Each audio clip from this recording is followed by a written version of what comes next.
Good evening, good afternoon, good morning, good whatever it is, wherever you are, whoever you are, folks, welcome once again to Full Fat Spoiler Chat. Tonight, we are spoiling the bejeebus out of The Mandalorian Season 2. If you have not watched the full season of The Mandalorian, most recent season, I would strongly recommend that you go somewhere else on the YouTubes or the Twitches or the Facebook Lives and don't watch this. Unless you don't mind spoilers. If you're one of those people, I don't understand the way your brain works, but welcome and sure, come on in. Or go watch The Mandalorian. Yeah. Let me just a second. I'm pausing here for a second because I'm getting we're having trouble showing the video on Facebook Live message. Nope, now it's back. Okay. Right. Facebook. You're so good to us. Anyway, joining me tonight, Rodney Brown, editor-in-chief of Nerd Caliber, blah, blah, blah, tonight for our last show before Christmas. It won't be the last show of the year, though. We will have another show at this time next week, next Wednesday, and I'll plug that right now for anybody who might be interested. That will be Wonder Woman 1984. So we'll be spoiling the hell out of Wonder Woman 1984. If you don't get a chance to see it this Christmas or between then and Wednesday, don't tune in. Otherwise, tune in. I'm Rodney Brown, editor-in-chief of Nerd Caliber. Joining me tonight is, let's see, I'm going to, I love that cap. I'm not really sure what it is. So we're going to start with our founder, Manny. Ooh, cool. Hey, my name is Manny. I'm the founder of Nerd Caliber, video editor. Yes. There you go. Ashley, if you would. Hello, my name is Ashley Lauren Rogers. I am a playwright based out of Brooklyn, New York. I'm also a contributor, and I've been an interviewer for Nerd Caliber for a while. I'm very excited.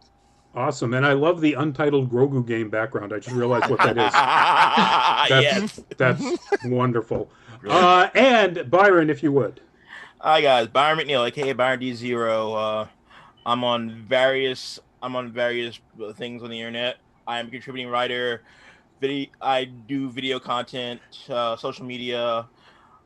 Maybe start in 2021. I'll start dabbling in photography. Who knows? Glad to be here. Ready to talk some Star Wars. Let's do it. Star Wars. Go see a Star Wars. And let's see who we've got on the chats already so we can warn them off. Yvette, welcome back to the show. Harry Brady, welcome back to the show. Boris Jakubowski, welcome to the show. Jesus Christ, I would assume you're pretty busy right now, but hey, welcome to the show. Out the cake. And again, folks, if you didn't hear it, if the title didn't clue you in, we're going to be spoiling Season 2 of The Mandalorian, including the finale. So, if you haven't seen it, I would suggest you tune out. And let's see if we got anybody else. We got some people watching on Twitch, but nobody chatting yet. And likewise on the Facebooks. All right. So there isn't a whole lot of back story or original content to describe what the Mandalorian is. Unless you go into insane levels of detail about the shows Rebels and Clone Wars and so, yeah. The Mandalorian is a series on Disney Plus that launched with Disney Plus last year. It's in its second season. It was created by, and almost every single episode has been written by, if not exclusively, primarily, Jon Favreau. The guy that essentially launched the MCU with Iron Man, and plays Happy in all of the Iron Man / Spider-Man movies, and it's the story of a Mandalorian who gets caught up in an adventure in which he has to take care of a child version of whatever species Yoda is, and that's pretty much it. That's it's a space western, as Star Wars was. Let's see. Lucas has described it. This is mashing up two different quotes, but it's a space western with, or it's a western in space with space wizards for 12-year-olds. So I'll take it. Yeah, it's what it is, and I love it. So what we're going to do is we're going to start with this season. We're going to start with critique of this season. What your thoughts are, what you liked, what you didn't like. Did you think there were problems? How does it compare to the first season? And basically all of that before we get into any of the actual spoilers. Oh, there you go. Oh, that's it. Well, now we're gonna have to kill you because you have the dark saber. Yeah, I'm gonna rule Mandalore. Exactly. I'm coming for you, Byron. Let me get my armor first. Best bar, baby. All right. Well, since you've got the dark saber, that's the talking stick here. So, yes. Okay. Byron, Yes. critiques, comments, and comparisons to previous season. Okay. Well, first things first. Whenever I try to sell this show to anyone, I tell them, "Do you like Kurosawa films? Do you like Star Wars? Do you like Man with No Name type stories? Then do I have a show for you?" And this season definitely carries that same feeling. It doesn't have this. It doesn't have the same bite as season one, simply because we're comfortable in who the Mandalorian is at this point. It doesn't take it doesn't devalue the season anymore, but it's like you're no longer wondering what alignment he is. You see him he's a good guy. He's now a dad, more or less. Yep. He has his own code, and you see a lot of carryover from where he's basically become a shonen protagonist, where he has the talk no jutsu power to make friends with everyone that he was for a moment at odds with. You see that I think it was the second episode. No, was it the first episode with the guy who had Boba Fett's armor? Yeah. Second season. Yep. Yes. Timothy Oliphant. Yep. Yes. Who? Cobb Vanth. Yes. Agent 47. Or Agent 47. In the good one. Yes, exactly. Go ahead. So I haven't heard a whole lot of critiques yet, though.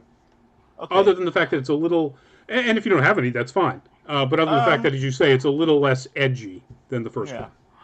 I would say one of my only real critiques is the episode about the frog eggs. Yeah, it was a little cringy. I'm not ready to cancel Baby Yoda like some people are, but it was it felt excessive. It was how do you spin that?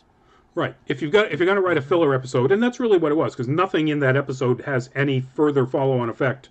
Nope. Other than the damage to his ship kind of being the reason why he's at a point where he is in the next episode. Mm-hmm.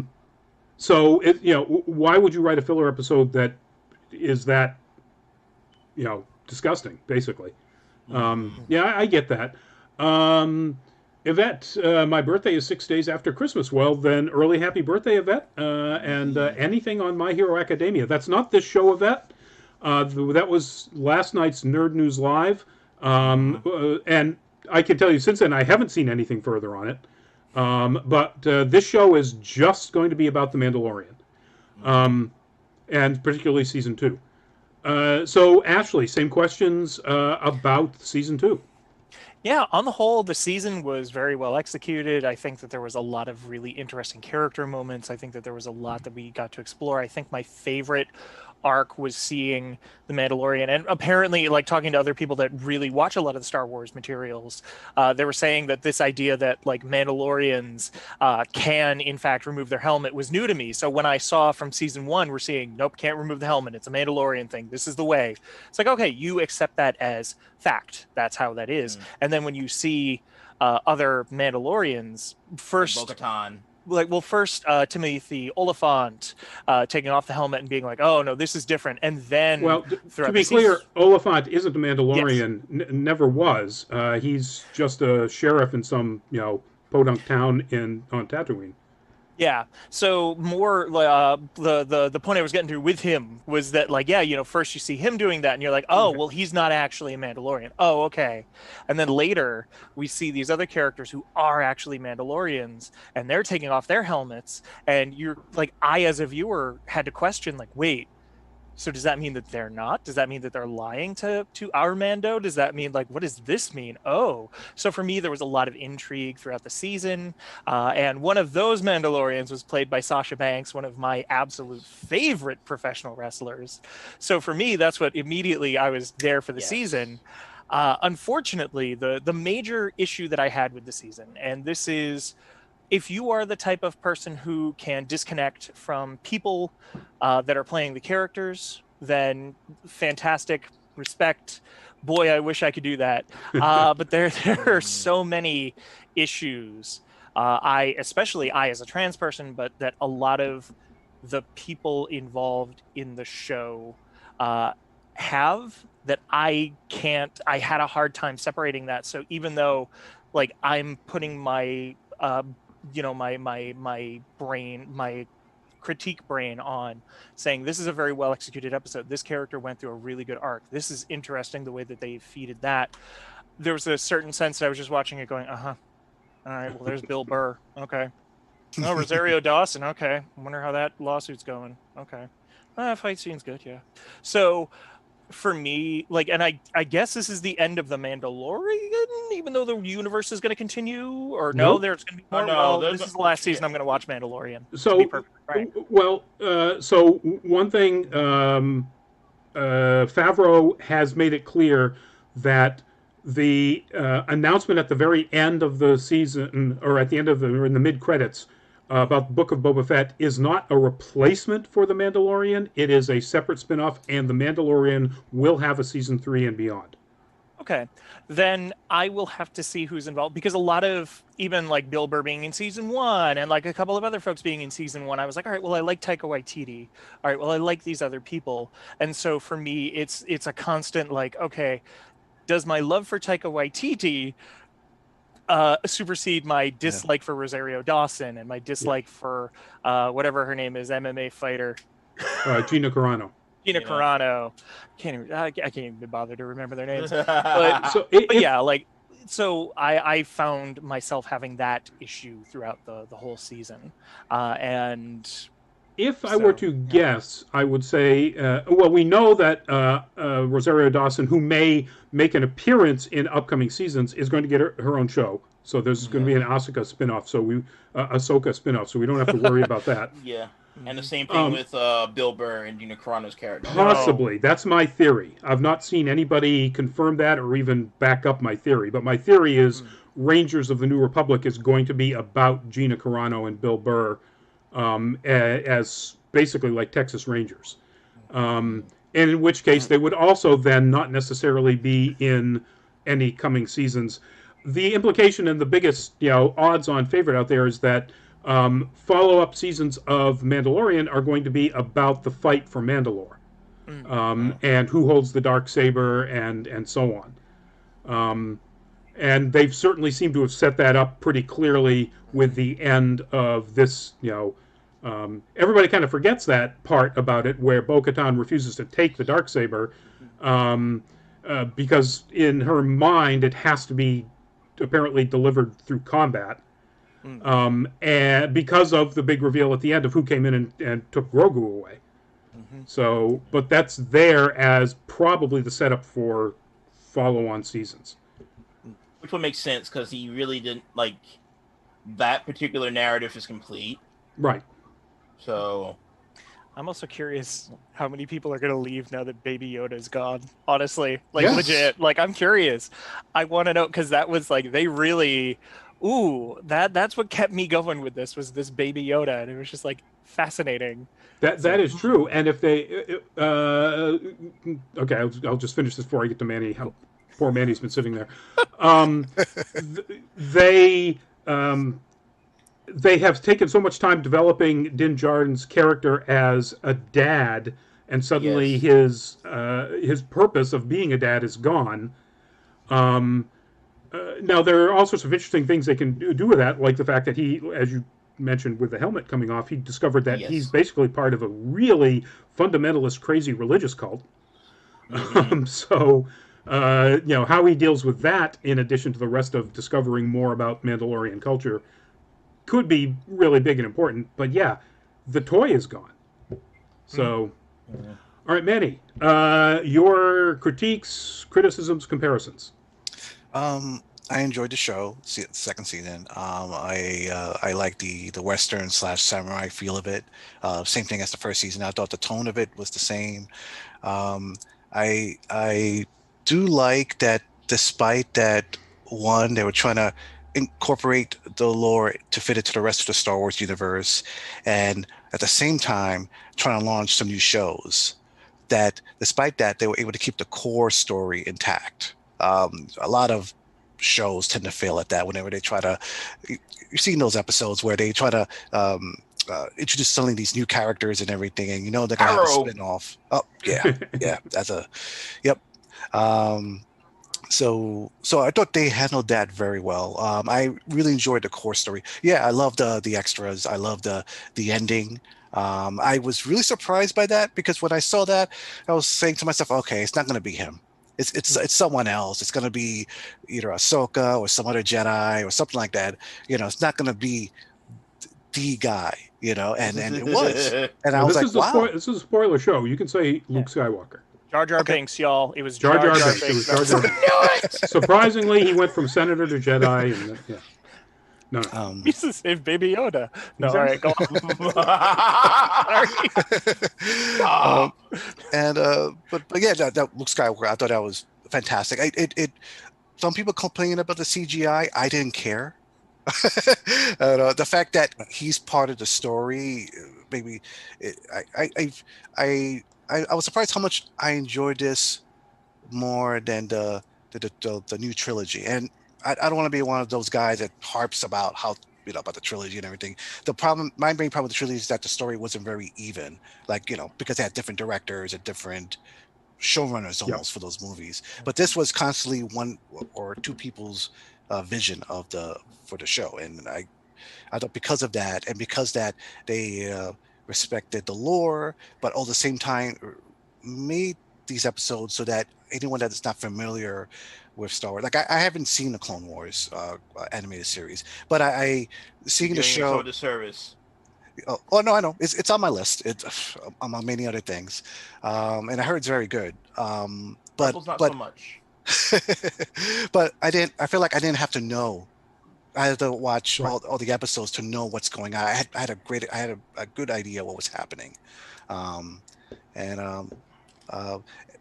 for other criticism, I share it's very similar to Ashley's because to me it's distracting sometimes. Knowing how the actors act, some of them act, and then then you're seeing this and Cara Dune is such a great character. But it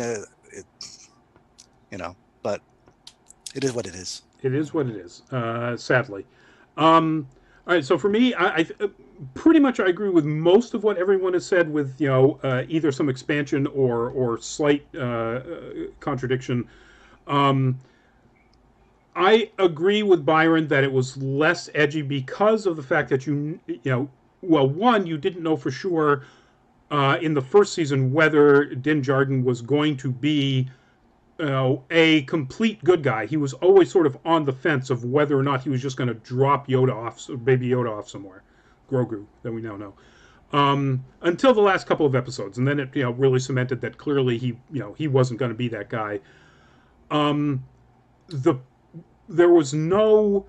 weren't enough appearances of the main villain in the second season to make a consistent, frightening villainy out of Moff Gideon. In the first season, you had the Client, and nobody's scarier than Werner Herzog. And then you had Moff Gideon. And so you had two really, really intense, believably frightening, worrisome villains. And then in season 2, for the most part, they just disappear. Well, the Client's dead, but Gideon just disappears until the very end, with one scene in which essentially all he's doing is setting up the presence of the dark troopers. It's cool that sets up something for Luke to kill when he shows up, and that scene is awesome. Hands down. I was really annoyed with the second to last episode where the Mandalorian pretty much warned Moff Gideon that he was coming, and it seemed like the episode afterwards there was no preparation of that. And what happened? I mean, you were so good at preparing all these other things, and you just get a direct warning that he's coming for you, and you don't. I don't know, unless he was really just didn't take it seriously. But it just, to me, that was a little weird. Like I felt that where's the preparation? That Gideon didn't take it seriously, or that Gideon didn't take it seriously. Yeah, honestly I don't think he did. Frankly, I think Moff Gideon thinks all of these people are troublesome annoyances. Which is fair. That's the problem with the dark side. You underestimate your opponents. Exactly. Almost consistently. Surprising. You think they'd learn that, right? But damn it, dark side. You get lightning, but you'd also keep losing. And I will say that I agree 100%, Manny, with the way they presented. You know, I have seen people saying that, even in our own chats, that this season was essentially just a whole bunch of setups for new series. But they did it well with stories that interact with the main storyline. And, you know, whatever you think about Bill Burr as a human being, the idea that they took a former Imperial sniper and made him a very sympathetic character who went through some shit and is now on the other side, really kind of hating the Empire and everything it stood for and what it did to him. That episode, for the way it introduced what is probably going to be a character in, you know, Rangers of the New Republic, was fantastic because it moved the plot along. It developed his character as deeply as they had been doing with Gina Carano's, you know, with Cara Dune, as far as, you know, one of the last survivors of Alderaan, blah, blah, blah. And it did it without making it look like, oh, look, we're just going to throw Barry Allen into his first, you know, appearance in Arrow so we can make a Flash series. You know, oh, look, a thunderstorm. Yeah, exactly. So I think that's a credit to someone like Favreau, who has now, you know, more than a decade of working within the MCU system of, you know, knowing how do we make this connect to that and still make it part of the entertainment. You know, knowing when it fails, like Age of Ultron, where they just horn shoot in Thor's disappearance and visions. You know, you mean that time that Thor took a bath? That time that Thor took a bath. Went to a hot spring. Went to an onsen. Thor goes to an onsen and sees visions about the Infinity. No, he went to go get cigarettes. Yeah, exactly. You know, but for the most part, it worked, and it really worked in any of the things Favreau was involved with, the Iron Man movies, the Spider-Man movies, and so on. So those were the things I really liked about it. As always, the special effects are just insane. Pedro Pascal, pretty much anybody involved, and the addition of the new people. Can't call Bill Burr necessarily new because he was in season 1. But, you know, my God, anything Timothy Olyphant is in, I will watch. And anything where he gets to pull a gun. Yes. You know, I mean, Star Wars Justified? Yes, please. Let's make that a series. I want to add to that, the facial hair was a good look for him. Like, you know, I'm just like, hey there, big boy, what's your name? Yeah, I'm as hetero as they get. And, man, that guy was a good-looking guy. Yeah. I got to say. But I also want to throw out, so the first time we saw Sasha Banks, and I realized that, like, I can't remember the name of the character. She got 1 or 2 lines, but, like, her character showed up in that one episode, and then she did some cool stuff, but she was quiet. And then in this one, she got to give a tornado DDT, a jetpack assisted tornado DDT. Yes. To Boba Fett. I love that scene so much. So we had just in two previous episodes seen Boba Fett kick the living crap out of a couple of dozen stormtroopers with a stick. Mm-hmm. And then she comes in and just destroys the bar with him. I mean, it ultimately turned out to be a draw. You know, they were pretty evenly matched. But the fact that, you know, we had just seen Boba Fett get elevated to the level of badass that all of his fans have wanted, literally since, you know, Empire. And then this one secondary character, from the Clone Wars comes in and just mops him up. And like, damn, that's empowerment right there. That's girl power. Let's see some more of that. Indeed. No, I agree. I love that, and I love the fact that Ming-Na Wen is going to be a regular. There's nothing we know bad about Temuera Morrison. As far as I know, he's a sweetheart of a guy. So I'm definitely all in on the Book of Boba Fett. Same. Ming-Na Wen is another one that I was like, okay, if she's involved, like again, like this complicated math in my head of like, right. All right, am I in favor of this or am I going to stop watching this? And like Ming-Na Wen was she's back. All right, I guess I'll keep going. I guess I'll finish the season. And then like, oh, okay, she's doing her own thing with the guy who plays Boba Fett. Yeah, let's watch that. Yeah, the Book of Boba Fett is probably the one series I want to see the most of all the stuff that's coming out. Yep. Yep, I agree with you there. I mean, I'd like to see Rangers of the New Republic just to see if I'm right. But then again, casting announcements will tell me that. And yeah, I'm hoping it's Jar Jar. I'm sorry, I missed that on both of you. Okay. Ladies first. I'm hoping it's Jar Jar. It just does like Walker Texas Ranger, but it's Jar Jar Binks. Please give me this. Give me this, Lucas. No, not Lucas anymore. Give me this, Disney. Come on, Bob Iger, hand it over. Yeah, we don't know. I mean, as far as we know, he's still alive after the fall of the Empire. He was a senator, but Coruscant didn't get blown up. So facts. So let's hope. I was gonna say, as long as we don't get Chuck Norris, I will be perfectly fine. Oh, I just realized. The new one. Is it? It's not. Is it Padalecki? Yes. Or is it the other one? It's Padalecki. Yeah, they're rebooting Walker Texas Ranger with one of the guys from Supernatural. Apparently, it's Padalecki. So. Oh, okay. Yeah, the other one is going to be in The Boys in season 3. Oh, that's right. Yeah. Soldier Boy. Soldier Boy. He's playing Soldier Boy. Yeah. And even though I know that is a very interesting. Well, they're all very interesting characters.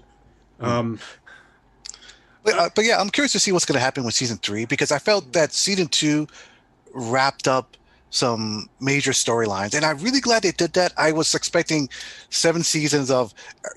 I don't know if anyone here has read Lone Wolf and Cub. It's almost the same premise. I've seen. Actually, I've read a couple of the manga when they were turned into comic books here in the United States, and I've seen some of the anime. Yeah, great series, but it's long, and I expected the same thing with this, where it's going to be a really long, drawn out series, and it wasn't.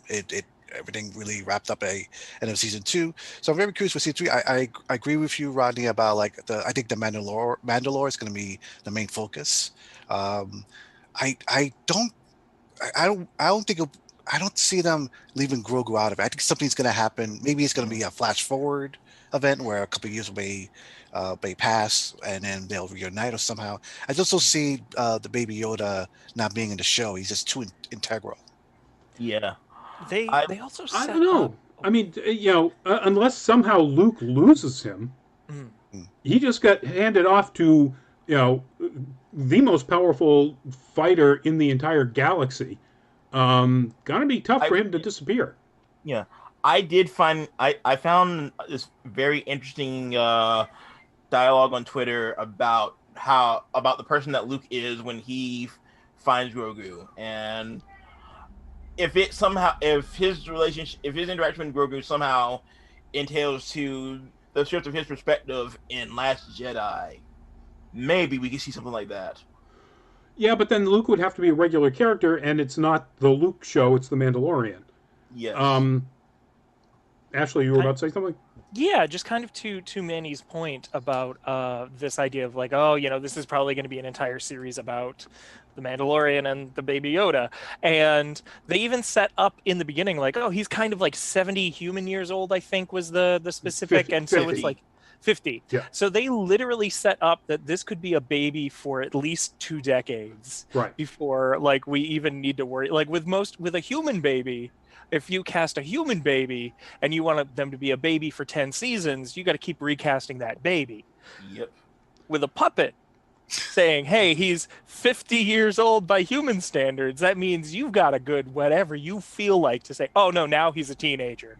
Right. Oh, okay. It's been 20 years. Or if, it's 10 years, so now he's, he's 60 or he's 6, which is, it's not much of a difference. Actually, little kids change a lot within a year. But so just before we went on air, Bob Chipman, Movie Bob, dropped one of his big pictures, and it was about the Mandalorian.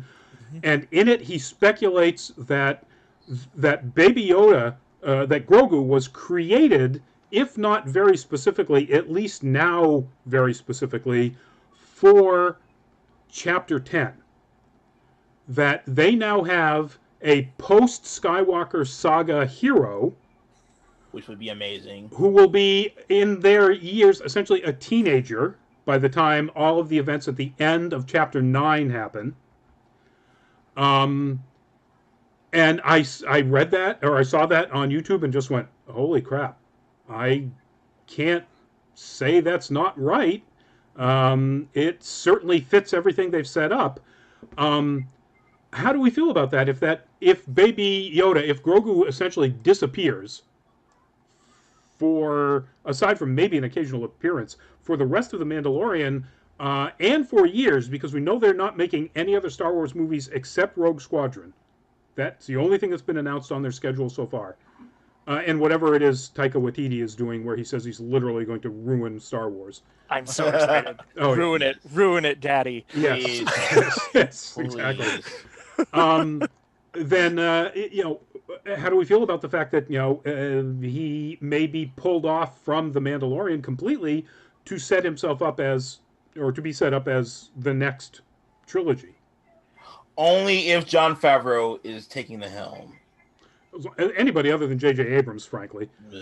Jar Jar could make it, and I would be happier than Abrams. I mean, my immediate thought, and I think that Bob Chipman made this point as well, is like, okay, that makes sense because you're not dealing with a human actor that can do human things. Like, again, my problems with these voice actors are these actors, these actual humans that are physically there as opposed to being a voice actor. But he will have a voice actor. Like, I mean, there will be a voice actor attached, which, okay, yeah, sure. So you're still not removing that. But even then, I feel like there are people that will love it and like will be like hardcore Star Wars, like, yeah, we're learning more about this, we're finding out more, yeah, teenage Baby Yoda, teenage Grogu, what's your name? My name is Grogu Skywalker. But at the same time, I feel like so much of what's bringing us to Grogu is literally this title I cannot give up, which is Baby Yoda. And I feel like, sure, people will come to it, everyone will go see it, it'll be a blockbuster and it'll make tons of money. But like, I don't think people care, really. Right. That's a good point. Teenage Grogu is not going to be the same character as Baby Yoda. May still want to eat eggs and frogs, but that's not endearing as a teenager. Shut up, Luke. You're not my dad. I'm going to eat all of her babies. Exactly. Yeah, that's a good point. Expression on his face. All right. So let's talk about the big spoiler. Let's talk about who comes in at the very last minute, saves everybody's bacon. Let's talk about that reveal that Grogu goes off with Luke Skywalker. Yes. Byron, how do you feel about it? What did you like? Is there anything you didn't like about it? I definitely didn't I definitely didn't see that coming. I'm sure that's like the general consensus across the board. I had originally heard rumors like if they brought this character, the Skywalker, into this, that maybe get Sebastian Stan to do it. I'm just like, that would have been cool, but I'm glad that they respected Mark Hamill's contribution to this mythos so much that they de-aged him. They didn't de-age him. That is a physical body double that they then, like they did with Leia and Moff Tarkin, that they put a CGI face over. Okay. All right then. Well, in that case, I'm glad they did that instead of doing what I like to refer to as Zemeckis him, because I'm sorry, I still have trauma from Tron Legacy. They did kind of Zemeckis him, though. I mean, that's kind of what they did when you think about it. It was less creepy though. Okay. Yeah, it was but Mark Hamill did voice him, right? Yeah, no, absolutely. It's Mark Hamill's voice. Yeah. Okay, just making sure. It was great that they had enough respect for him and for the character to ask him to reprise this role in some capacity. And there was a moment I was just like, "Who's that? Who's that?" You see the cloak. I'm like, "No." And then come on, you didn't know exactly who it was when the X-wing landed? I was. It seemed like too much of a coincidence. It seemed too safe, and too safe of a guess. And then, like, as soon as I saw the green lightsaber, I was like, "Ah! Oh my god! Oh my god! Ah!" So yeah, I was satisfied. And there was much squeeing. Yes. Ashley, same idea, same questions? Yeah, honestly, very similar. I can't pretend like I knew immediately as season 2 started that it was going to end with Luke Skywalker, but at the same time, like, the X-wing didn't tip me off. What tipped me off was very similarly the cloak, and then the green lightsaber, and then it was the glove, the one glove, Yep. and I was like, all right, they're not gonna like all of a sudden make it like, I don't know, Rowan Atkinson, like, I don't know, like someone who's just like I mean, like, I'm trying to think of like who it could be, and it was just like, okay, well, it's definitely not Ahsoka because Ahsoka's using the white lightsabers, and like, Yes. but yeah, like once they tipped it off with the glove, I was like, all right, that's clearly Luke Skywalker, but what are they gonna do?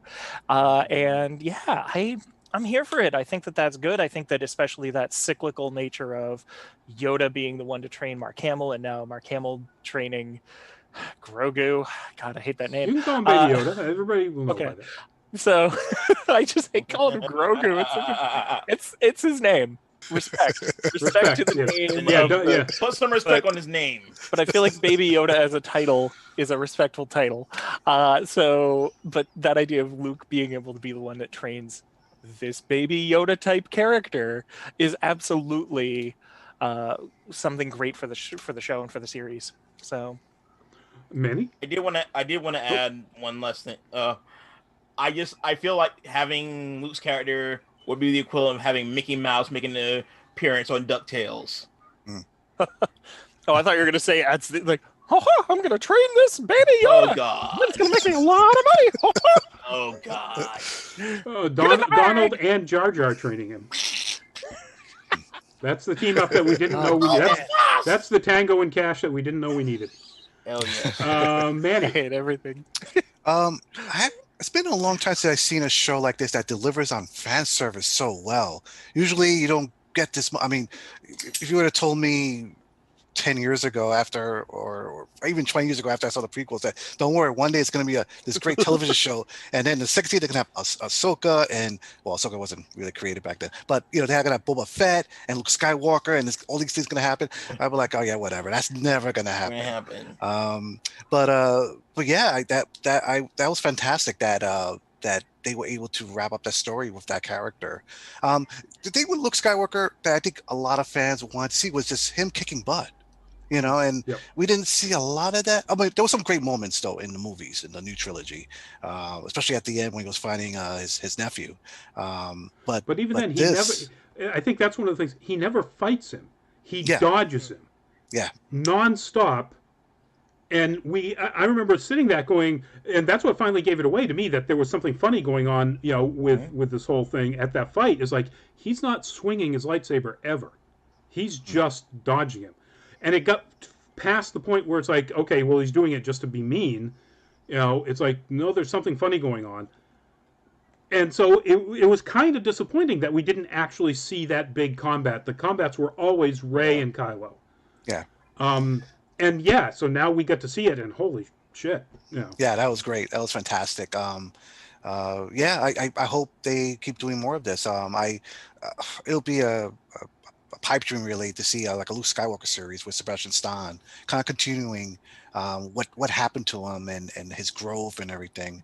Again, I don't want to be one of those Star Wars fans, but I wasn't really happy too much. I mean, there was some things I liked about it, some things I didn't like about Luke Skywalker's ending in the movies. You know how in his character, there was something like I wasn't too happy about. But this is good, and I hope that they keep developing. I would love to see a meeting between Luke and Ahsoka. I'd like to see that conversation happen. But we'll see. I mean, I'm just so glad that I got to see a series where Boba Fett kicks butt. You know, that was great.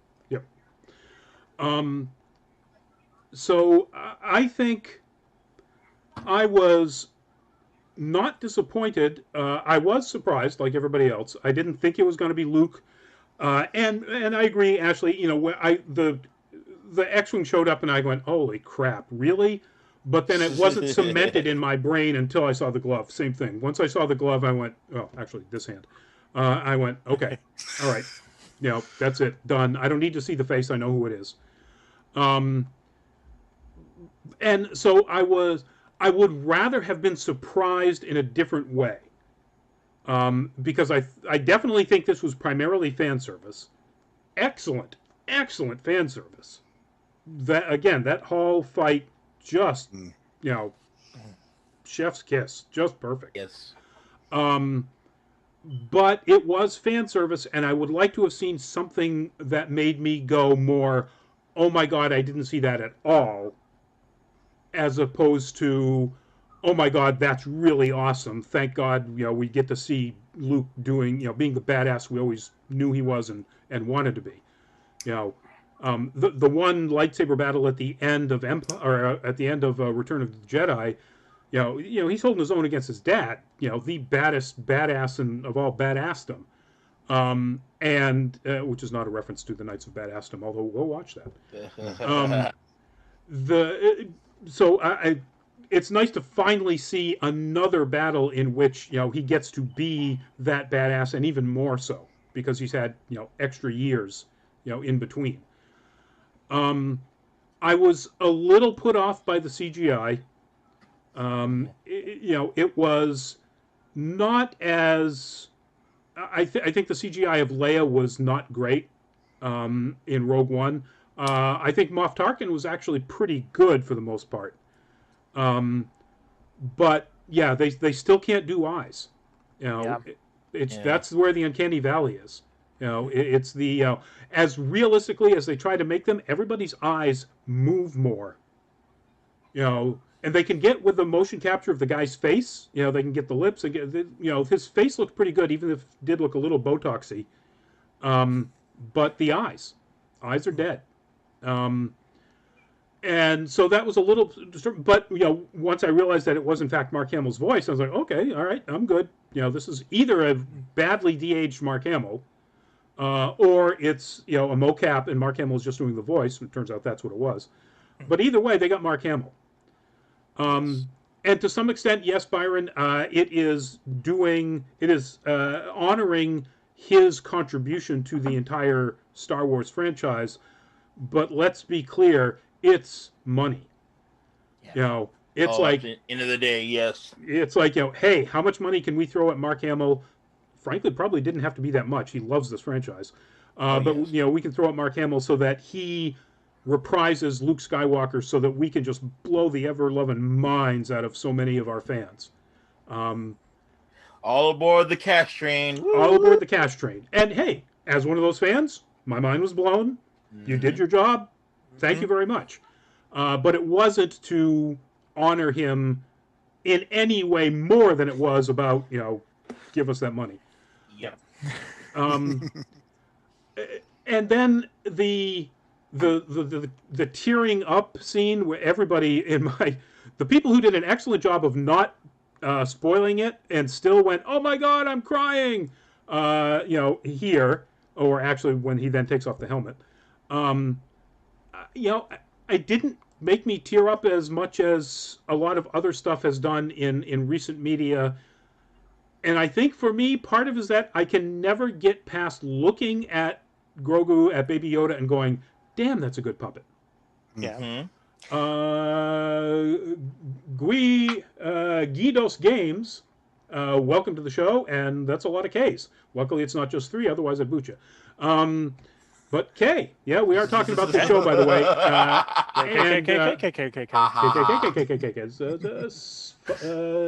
Six, no, five of them. Yes, okay, we are talking about the show. That's what we're discussing. And again, if you haven't seen the finale of season 2 of The Mandalorian and you do not want it spoiled, this is not the show for you. Go watch that instead. Yes, go watch that instead because it's really awesome, and we're about to spoil it for you. And that's for me. That was the way all through the season. I love Baby Yoda. I thought it was one of the best puppet jobs that has been done, particularly when he reaches up and he touches Din Djarin's face. You know, that hand, and I know it's not CGI. That was one of the smoothest puppet movements I've ever seen on a non-human type hand. It's a puppet to me. And so I go, oh, okay, cool. Oh, that's sad. You know, baby puppet has to leave. Yeah, I think it was the same thing for me too. Like, I didn't find myself tearing up. The gravitas of the scene definitely got to me, but not to the point where I was tearing up. Yep.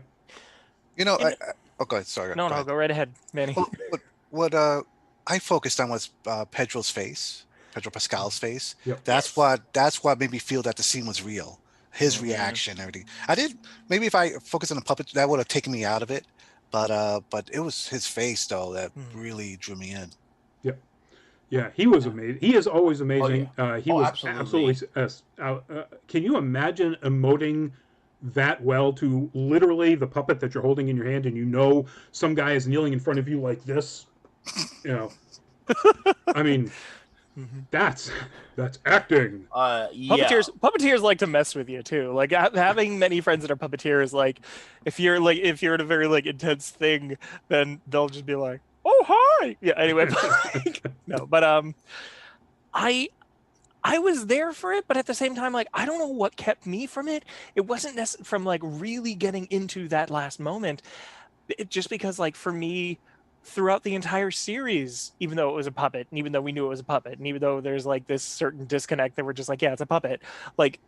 Me and my partner were both emoting throughout the entire thing because of the puppet, and we're just ah, yay, exactly. You what? And so I don't know what it is about that last moment, and I wonder if even though Pedro Pascal was fantastic, if it was because we just got so used to the mask and the puppet, and now that the mask is gone, even though it's the human, even though it's absolutely we're seeing the human, because the human is looking at this puppet, it almost removed and it would have been another Herculean task to make those emotions come out through the mask, through the helmet, but it would have been this other whole no theater or kabuki theater of working the mask to create that, which they've done throughout the series very well. Yeah, I would argue throughout the entire Star Wars franchise to a certain extent. Certainly with Darth Vader. I mean, there are characters that are like that. I think honestly, as much as Pedro Pascal did a fantastic job, and that was part of his growth as a character was to remove the helmet, it kind of pulled me out almost because we weren't used to it. So it felt very big, but it also didn't necessarily feel like the same moment. That may be why they had him remove the helmet when he was wearing the driver's helmet in the previous episode, to set us up for the fact that he's going to be removing it and we're getting used to it. So, but you're right. I think they may have not actually given us enough views of his face to have the same emotional effect as it would have if he had stayed in the screenshot here with the helmet on and Grogu doing the touching. I got to bring up, because this killed me that I wasn't able to do it while I was watching the show, because it would have been a spoiler. But Pedro Pascal and the Beskar spear, I was so close to tweeting out in Twitter. It's yes, Oberyn Martell finally wins. But no, I couldn't. I'm watching that going, ooh, Pedro Pascal with a spear. I didn't even put it together. But now you mentioned oh wow, yes. It's like, well, that training paid off. He's still good at it. So, assuming that's him inside the mask in that scene. All right, we're running along, so let's do a quick wrap up of where do we think or want this show particularly, but any of the stuff that we've, that was hinted at or revealed in this show or at Disney Investor Day, where do we want it to go from here? And let's work around the other way. Let's start Manny. I hope that with season 3 they're gonna focus on Mandalore. I hope they focus on the religions of Mandalore. They sort of talking about it, and I like to see it'd be kind of good to see a variety of cultures and beliefs from Mandalore and see that on screen. And that's all I really could think of what could happen in season 3. I hope Grogu's a part of it in some way. Maybe they'll do one of those things where they're separated at the beginning of the season, and then toward the finale, they somehow meet back together somehow, like I've seen in a bunch of shows already. Yeah, that's what I think. Ashley. Jar Jar Binks and an Ewok Walker Texas Ranger. Ewok Texas Ranger. All right. So He'll be sitting there, swearing in hidden Spanish while you and go back and watch the initial fight scene and what one of them says to Leia. It is absolutely 100% swearing, appropriate swearing, not appropriate, but what you would say to a woman in Spanish. But for serious answer, I agree. I think that they absolutely should focus on Mandalore, because what else would they focus on, really? But ultimately, I think it's going to be interesting. If I were writing it, I would focus on this idea, because they didn't really hit the I have spoken and this is the way, like they did in the first season as major themes of the first season. And I wonder if either he is going to enforce some sort of wearing masks most of the time, even if not all the time, or if he's going to it seems like he's really taken in this idea that he was part of a cult and that he needs to shed that, but I wonder how much of that is still going to affect him as a leader on Mandalore. And so that's my biggest question and my biggest interest. Yeah. And Byron. I definitely am excited to see where the series goes going on to Mandalore, and how now how now Mando is thrusted into this role as a leader of the remnants of Mandalore. What's he going to do? Is he going to be resistant? Is he just going to be bring it on? And of course, the questioning, I want to see him question everything he's ever known. I'd love to also see them bring in Sabine Wren, since she essentially lost the Darksaber. Or Sasha Banks. Yes, always more Sasha Banks. Yes, more Sasha Banks. I was thinking you were suggesting that she be cast as Sabine Wren. It's but she's already got a role. Cast her again. Multiple roles. All the roles for the boss. So that is one of the things I'm looking forward to in season 3 is who they introduce and who's going to be playing them, even if they're just little roles that you don't recognize, like John Leguizamo. Horatio Sanz coming back again. All that stuff is so funny, and the fact that they do it almost entirely always with comedians, or comic actors is please keep doing that. I'm definitely excited to see John Leguizamo because he's proven his dramatic chops time and time again. Well, true, but I don't think that character is ever going to be coming back. Yeah. I mean, that guy's dead, unless he's not. I mean, Star Wars surprise. That's true. It is Star Wars. Surprise. Oh, right, yes. So, who was he in? Who was he again? He was the guy that was running the fights. Oh, yes. Okay. Yeah. Right. Totally forgot. But I agree. I don't see where they can go anywhere except for further exploration of where the Mandalorians are at this point in the universe, and what it means for those people who are Mandalorians, whatever particular sect they happen to be under. I kind of hope it isn't just sort of a rehashing of a fight for Mandalore, because Mandalore you mean on Rebels? Because Mandalore is garbage. Mandalore is just, like I said, it's glass. It was a mostly desert planet that just got, literally irradiated by lasers. It is an uninhabitable wasteland, worse than Tatooine. So what I would really like to see is some sort of internal struggles and new political factions and so on coming up to find out what's going to happen to Mandalore as a culture all over the galaxy. I would like to see them bring back a new version of the Death Watch, which was Bo-Katan's original group. Yes. I think they would be fantastic secondary antagonists, because Moff Gideon, because he's still alive, is going to escape, and he's going to be, something awful is going to happen. They certainly can tie it into whatever happens for the development of Snoke / Palpatine / whatever, because we know that's in their future. For some reason. Yeah, for some reason. Because Abrams is lazy.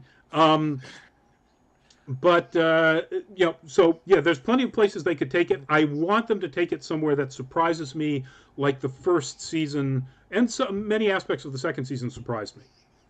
And it's going to be tough to do that without Grogu. Lord knows, please don't have him adopt a second, let's not make this 2-episode arcs of, who's Din Djarin's baby now? Who's the psychic of the week? Exactly. I can't imagine they would do that. Trying to think of like some alien that like wouldn't work, but absolutely should be his new kid. Like a baby, an Ewok, a baby. I love Ewok. it. Give me a baby Ewok. No. Yes, I'm here for this. From episode 1, Boba, the pod racer. Oh yes. Yes, the dog. God. The one with the proboscis. Yeah, that's the one. We want a baby version of that. one. Otodarian. Baby Todarian. The one that was like slammed for being. Yes, yeah. I mean, not here for it, but at the same time, yeah, I hear you. It would be pretty fun. But yeah, so if you haven't seen it, folks, go and you're at all a Star Wars fan, and particularly if you're a fan of the animated stuff, the Dave Filoni stuff. Clone Wars, Rebels, and so on.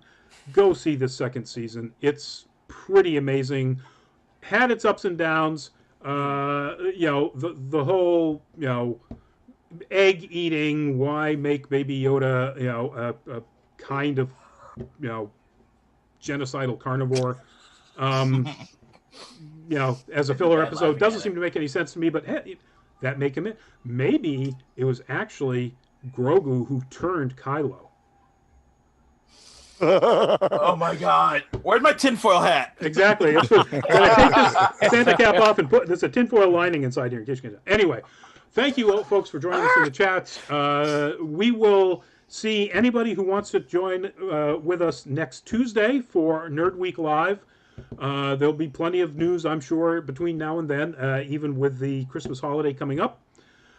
We will see anybody who wants to the day after that for the next Full Fat Spoiler Chat, and that is going to be Wonder Woman 1984.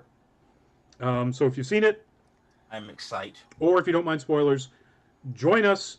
Thank you for the big smile there, Jesus. We always like it. And, hey,